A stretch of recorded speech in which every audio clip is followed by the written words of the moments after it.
Optibotimus coming with another video review. And on today's episode, we're going to be taking a look at the new Jurassic World Dino Rivals Primal Pal Blue.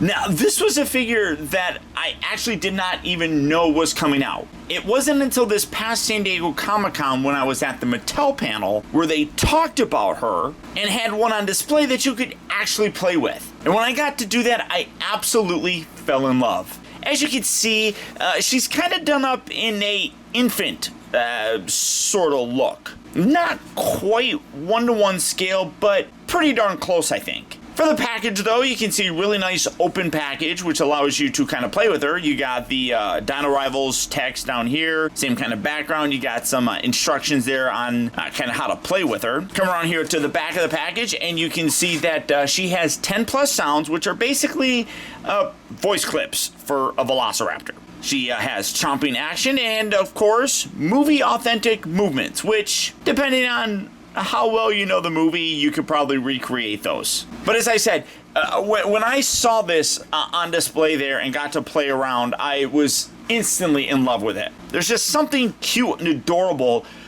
about a vicious dinosaur. I have no idea. But it's a baby, you know. They're not that vicious. They're kind of adorable. Just a little baby.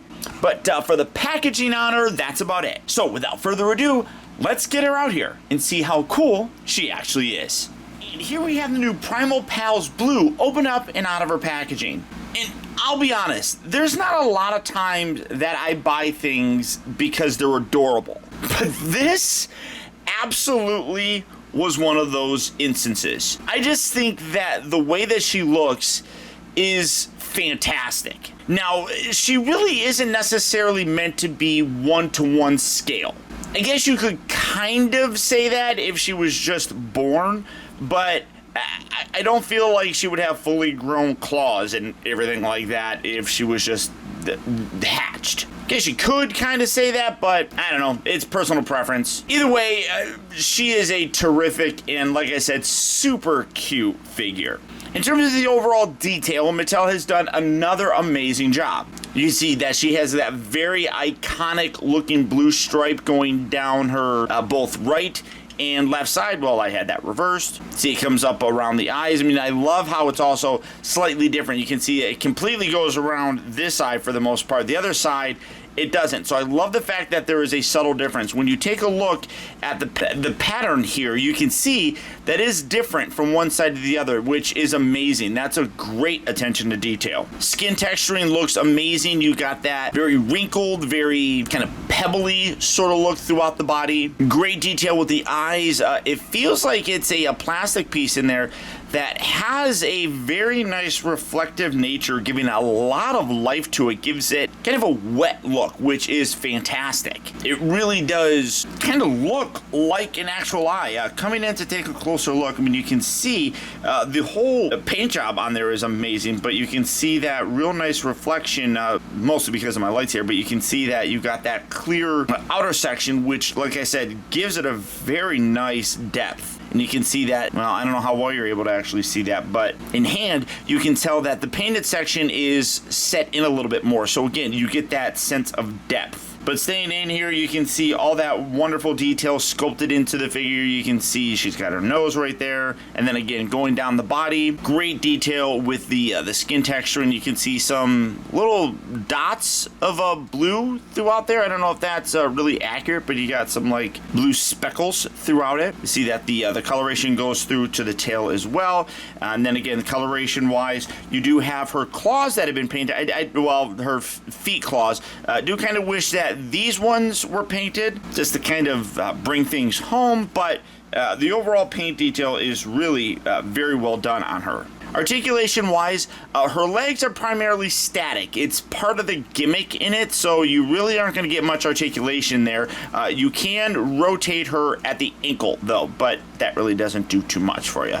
But these arms can swivel forward and back. I do wish you could kind of hinge them out, but it is what it is. And that's really all for the, I guess, inadvertent articulation, I guess you could kind of say. The rest is, as I mentioned, part of the gimmick of her, which to really get that going, they recommend kind of holding her here, and you can see that as you twist and pivot, her head moves around, her kind of legs stay stationary, but you can see some sort of motion basically with the hip. Also, the tail freely kind of sways back and forth, so as you just twist from side to side, you get that articulation. It's designed to kind of mimic the real life motion. And then when you push forward, you can see that the neck section kind of goes down, her mouth opens, and then when you open it, you can see a tremendous amount of detail in there as well with the flesh color, the color of the teeth. Not as big, because obviously she's meant to be a bit of a baby, but you can see, well, there's part of it. When you push further, you get the sound, so you can kind of just play. And then when you push all the way, there's the snapping action. Now, with this, if you get it, and if you don't bring the head all the way back to the start point right here, you hear the clicking. So that's the snap. If you don't bring her all the way back and you try moving it around, the mouth won't open. So you have to go all the way back. I don't know if you could hear that snap, but that then resets the mechanism. So nothing there until you hear that lock. And then you get that motion going forward and back. I mean, you can kind of like play with her, kind of like that. But that is, like I said, really fun. I literally put this on my desk and play with it all the time. I mean, I wish you could kind of articulate the legs a little bit, but I mean, it's just...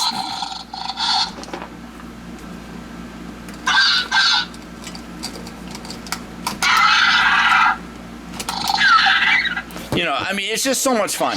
It really, and like I said, you move her around and you get that kind of real life motion for her. I just absolutely love her. I really do.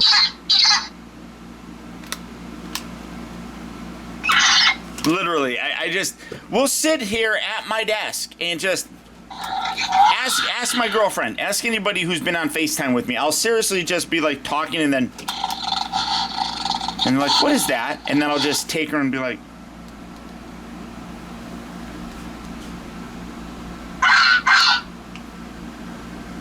and literally just play around.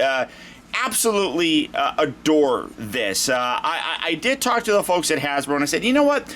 You guys have the ability to do the super colossal figures. You did the T-Rex and you did an adult version of Blue in that giant format. Why can't you take that sort of format and do a toy version of the baby Blue? You would basically then have a 1-to-1 scale as if you were Owen yourself, and you could have that in that scale. And they said that that's a great idea, but they feel like this fills that need for having a little baby Blue. I don't really agree with that. I think that it would be amazing if we could have, like I said, a super colossal version of a baby version of that. I mean, we have several statue companies that are doing baby versions. I feel like Mattel's missing out. They could do it, and collectors wouldn't have to pay, you know, $1,000 to get those statues. They can pay $50 to get a basic 1-to-1 scale version of Baby Blue without all the gimmicks. I mean, I love the gimmick. I mean, it's absolutely freaking adorable. But I'm just saying that I think that that would look cool in a display.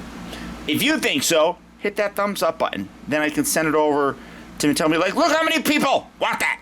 But beyond that, that's really about it. You can see that the sound section comes through there, battery section right there. You got these little flaps. You can kind of see the leg gimmick underneath there, but I like how this is here to kind of hide that. I mean, it does kind of look like a little sleeve, but I think that that's incorporated pretty decently. Overall, I love this figure. I don't know necessarily if they're going to do other ones.